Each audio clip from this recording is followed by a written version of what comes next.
وقف کی ترمیمات واپس لو، واپس لو، واپس لو، وقف کی ترمیمات واپس لو، واپس لو، واپس لو، سیاہ قانون واپس لو، واپس لو، واپس لو۔ محترم حضرات، ہمارے درمیان 4 مقررین ابھی ہیں۔ ہمارے شہر مالیگاؤں کے ہردل عزیز M L A, Darul Uloom Deoband کے منبر شورا، اور نہ جانے کتنی خوبیوں کے حامل حضرت مولانا مفتی محمد اسماعیل صاحب قاسمی ہمارے درمیان ہیں۔ نکل تو بہت پہلے گئے تھے، ٹریفک کی بنیاد پر لیٹ ہوئے، اس لیے میں نے ان سے مؤدبانہ درخواست کی ہے کہ ہم کو 2 بڑے مہمانوں کو بعد میں سننا ہے، آپ اختصار سے کام لیں گے، انشاءاللہ مجھے پوری امید ہے حضرت بڑکپن کا ثبوت دیں گے۔ تشریف لائیں مفتی محمد اسماعیل صاحب قاسمی۔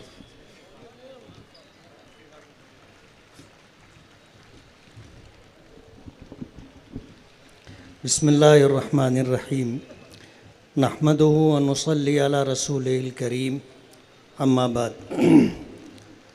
اسٹیج پہ تشریف فرما صدر محترم،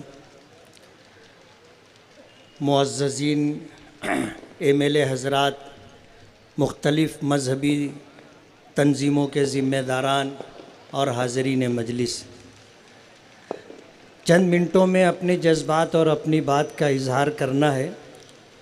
کسی شاعر نے کہا ہے کہ تم نے چاہا ہی نہیں حالات بدل سکتے تھے، تم نے چاہا ہی نہیں حالات بدل سکتے تھے، میرے آنسو تیری آنکھوں سے نکل سکتے تھے، 2 قدم ساتھ میرے چل کے تو دیکھا ہوتا، خود بخود تیرے خیالات بدل سکتے تھے، تم تو ٹھہرے ہی رہے جھیل، تم تو ٹھہرے ہی رہے جھیل کے پانی کی طرح، دریا ہوتے تو بہت دور نکل سکتے تھے، اور تم نے الفاظ کی تاثیر کو پرکھا ہی نہیں، نرم لہجے سے تو پتھر بھی پگھل سکتے تھے۔ آج اس وقت ہم لوگ گزشتہ مانسون اجلاس میں پارلیمنٹ میں برسر اقتدار حکومت نے جو وقف ترمیمی بل پیش کیا ہے، ہم اس کی مخالفت کے لیے یہاں جمع ہوئے۔ وقف کا قانون ہماری شریعت کا ایک حصہ ہے۔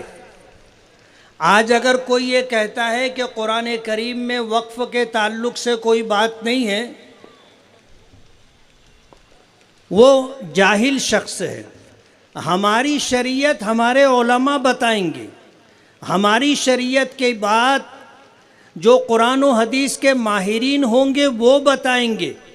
ہماری شریعت پر آپ تبصرہ کریں اور ہماری شریعت کے کسی جز کے متعلق آپ یہ دعویٰ کریں کہ یہ بات قرآن کریم میں نہیں ہے، یہ جہالت کی بات ہے۔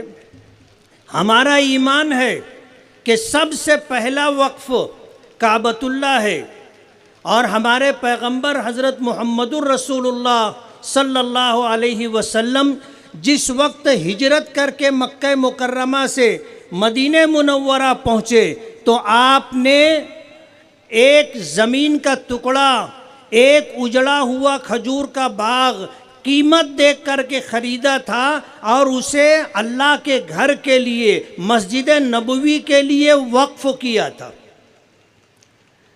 یہ وہ پہلا وقف ہے جو مسجد نبوی کی شکل میں آج دنیا میں موجود ہے، اور یہ ہماری شریعت کا حصہ ہے۔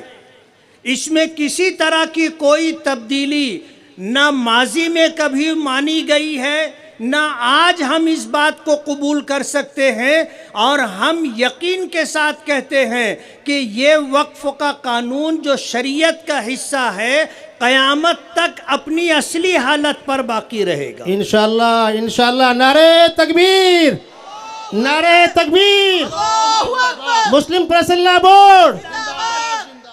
ہمیں سپریم کورٹ کے اوپر اعتماد اور بھروسہ ہے۔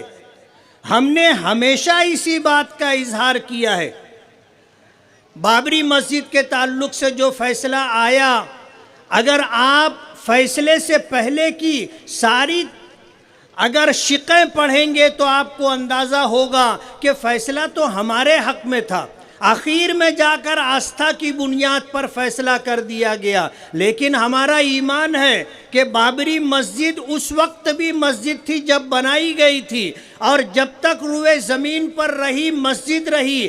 آج اگر مسجد کا ڈھانچہ نہیں ہے تو بھی وہ جگہ مسجد ہی ہے۔ وجہ اس کی یہ ہے کہ جو جگہ وقف ہو نہ اسے خریدا جا سکتا ہے، نہ اسے بیچا جا سکتا ہے، اور نہ واقف کی منشا کے خلاف اس کا استعمال کیا جا سکتا ہے۔ آج چاہے وہاں کچھ بھی ہو لیکن وہ جگہ مسجد تھی، مسجد ہے، مسجد رہے گی۔ اور ہم آنے والی نسلوں کو یہ پیغام دے کر کے جائیں گے کہ یہ جگہ مسجد تھی، یہ مسجد ہے اور مسجد رہے گی۔ وقت کا پہیہ گھومتا ہے، تاریخ اپنے آپ کو دہراتی ہے۔ ہم صاحب ایمان ہیں، کبھی بھی ہم نے مایوسی کو قریب نہیں آنے دیا ہے۔ مایوسی ہمارے نزدیک کفر کے برابر، اس لیے ہمیں عدلیہ پر اعتماد اور بھروسہ ہے، اور انشاءاللہ سپریم کورٹ سے فیصلہ انشاءاللہ ہماری شریعت کے مطابق وقف کے جو قوانین پہلے تھے اسی کے حق میں آئیں گے انشاءاللہ ثم انشاءاللہ۔ وآخر دعوانا ان الحمدللہ رب العالمین۔ ہم موقع بچانے نکلے ہیں، آؤ ہمارے ساتھ چلو۔ ہم موقع بچانے نکلے ہیں، آؤ ہمارے ساتھ چلو۔ مساجد بچانے نکلے ہیں، ہمارے ساتھ چلو۔ ہمارے بیچ ماجی نگر سیوک وکاس نکم صاحب کا آگمن